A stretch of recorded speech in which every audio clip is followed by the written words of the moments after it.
Hello. We are going to finish Luke today. We're in chapters 22, 23, and 24. Chapter 22 is Luke's account of the Last Supper. I quickly just want to point out that Luke has the only account that really gives a good detailed description of this as a Passover meal with multiple cups and things like that. Doesn't give the whole Passover, doesn't talk about all the cups and stuff, but you do get a little different sense of what went on that evening. Something that would be interesting if you wanted to do it, and I don't recommend you do it at this reading, is to compare chapters 22 of Luke with chapters 13, 14, 15, and 16 of John, where you can blend the two together and you see a better picture of the whole narrative of what went on during the Last Supper evening. Two things I want to point out to you real quick. In verse 3 of chapter 22, it says, Satan entered Judas, called Iscariot, one of the 12. That's when Judas goes and makes the deal with the leaders to betray Jesus. And then in verse 31 of that same chapter, Jesus tells Peter, as he's getting ready to foretell that he's going to deny him 3 times, he says, Simon, Simon, Satan has asked it to sift you as wheat.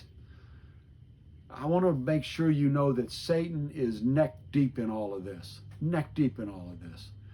The sifting of wheat is real important because Jesus doesn't stop the sifting, but he says, when you come out of that, and he says you will come out of that, but when you come out of that, I want you to strengthen your brothers, because see, only after you've been sifted do you have the wisdom and strength to be able to help someone else. Then Jesus goes to the Mount of Olives. It's unique that there's only one prayer mentioned here. It doesn't talk about the 3 prayers. Then Jesus is arrested. He cuts off one of his apostles cuts off the ear of the servant. He heals him. And then Peter disowns Jesus. The guards mock him. And then it goes into a very, very brief description of Jesus before the Sanhedrin. And then they decide that they've got enough evidence. They take him to Pilate. Get into chapter 23, and it starts off with the trial before Pilate. Pilate finds out he's from Galilee. He sends him to Herod. Herod only wants to see a show, doesn't get one. His soldiers mock him and beat Jesus and send him back to Pilate. Pilate doesn't want to kill Jesus. He just doesn't want to. He doesn't find anything wrong with him. So he threatens or offers to punish him 2 or 3 times. Never actually says that he scourges him, but he offers to do that.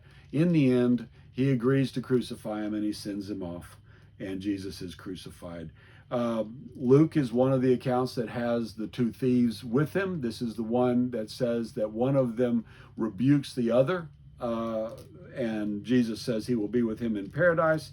And then Jesus dies, and he calls out in a loud voice, Father, into your hands I commit my spirit.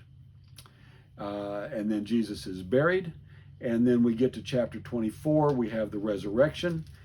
There are so many different variations on the resurrection, and I'm not trying to say that they're different. I'm just saying that each one of the writers has their own perspective on it. All of them have the same basic flow and the same basic characters, but sometimes they'll have a few more, sometimes they'll mention a few less, sometimes details are added, sometimes details are left out. So you're going to see Luke's view of this. The part that's unique to Luke in chapter 24 that I love so much is the road to Emmaus, starting in verse 13, where Jesus explains everything to these 2 guys. And I love the end of it, where he has disappeared and they said to themselves, didn't our hearts burn within us when he was explaining the scriptures?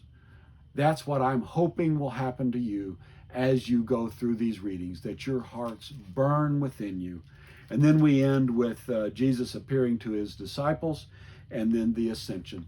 And this sets us up for part 2 of Luke when we get into Acts. I hope you've enjoyed the reading of Luke, the story of Jesus, and we'll get into the introduction to the church tomorrow. Have a great evening. God bless you.